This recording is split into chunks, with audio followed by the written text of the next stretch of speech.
நண்பர்கள் அனைவருக்கும் வணக்கம். இன்னைக்கு நம்ம வீடியோவில் விவசாயிகளுக்கு என்ன மகிழ்ச்சியான அறிவிப்பு ஒன்று வெளியாகியிருக்கு.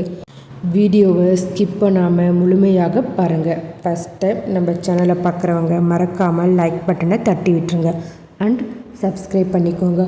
அப்போ தான் நான் போடுற வீடியோ உடனுக்குடன் உங்களுக்கு நோட்டிஃபிகேஷனாக வரும். வாங்க வீடியோக்குள்ளே போகலாம். விவசாயிகளுக்கு ரூ 5 லட்சம் வரை வங்கிகளில் ஈஸியாக கடன் வாங்கலாம். மத்திய அரசு அளிக்கும் மெகா ஆஃபர் என்னன்னு பார்க்கலாமா? வாங்க வீடியோக்குள்ளே போகலாம். மத்திய பட்ஜெட் 2025 to 26 நிதியாண்டுகளுக்கான மத்திய பட்ஜெட்டை வரும் பிப்ரவரி 1 அன்று காலை 11 மணிக்கு நிதி அமைச்சர் நிர்மலா சீதாராமன் நாடாளுமன்றத்தில் தாக்கல் செய்ய போகிறார். பிரதமர் நரேந்திர மோடி 3வது முறையாக பதவியேற்ற பிறகு தாக்கல் செய்ய போகும் 2வது பட்ஜெட் இதுவாகும்.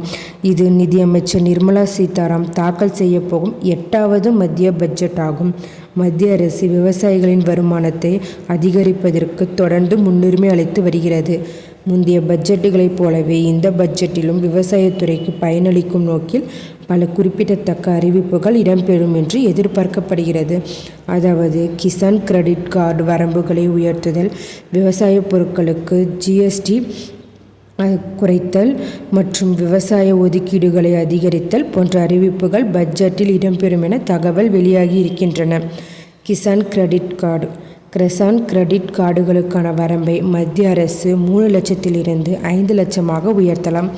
இந்த நடவடிக்கை விவசாயிகளின் வருமான திறனை கணிசமாக அதிகரிக்கும். இதன் மூலம் அவர்கள் தங்கள் விவசாய நடவடிக்கைகளில் அதிக முதலீடு செய்ய முடியும். விவசாயிகள், கால்நடை, மீன் வளர்ப்பு போன்ற தொழில்களை செய்து வருபவர்கள் கிசான் கிரெடிட் கார்டு மூலம் வங்கிகளில் குறைந்த வட்டியில் எளிதில் கடன் பெறலாம்.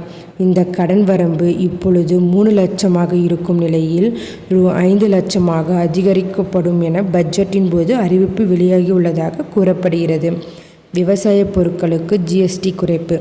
விவசாய விதைகள் மற்றும் உரங்கள் போன்ற விவசாய உள்ளீடுகள் மீதான பொருட்களுக்கு ஜிஎஸ்டி குறைப்பு மத்திய அரசு முடிவு செய்துள்ளது.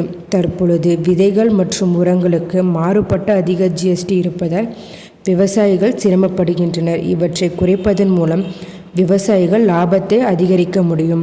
இது குறித்து அறிவிப்பு பட்ஜெட்டில் வெளியாக இருக்கிறது. விவசாயிகள் திட்டங்களுக்கான நிதி ஒதுக்கீடு அதிகரித்தல். முந்தைய பட்ஜெட்டில் விவசாயம் தொடர்பான திட்டங்களுக்கு ரூ 65,529 கோடி நிதி ஒதுக்கீடு செய்யப்பட்டது.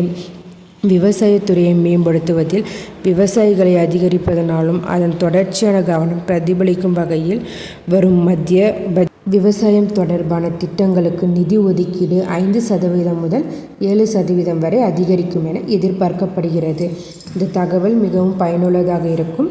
மேலும் இதுபோல கவர்மெண்ட் அறிவிப்புகள், அனைத்து உண்மை அறிவிப்புகளும் உடனுக்குடன் தெரிந்து கொள்ள நம்ம சேனலை சப்ஸ்கிரைப் பண்ணிக்கோங்க. இந்த வீடியோவை நிறைய பேருக்கு ஷேர் பண்ணுங்கள்.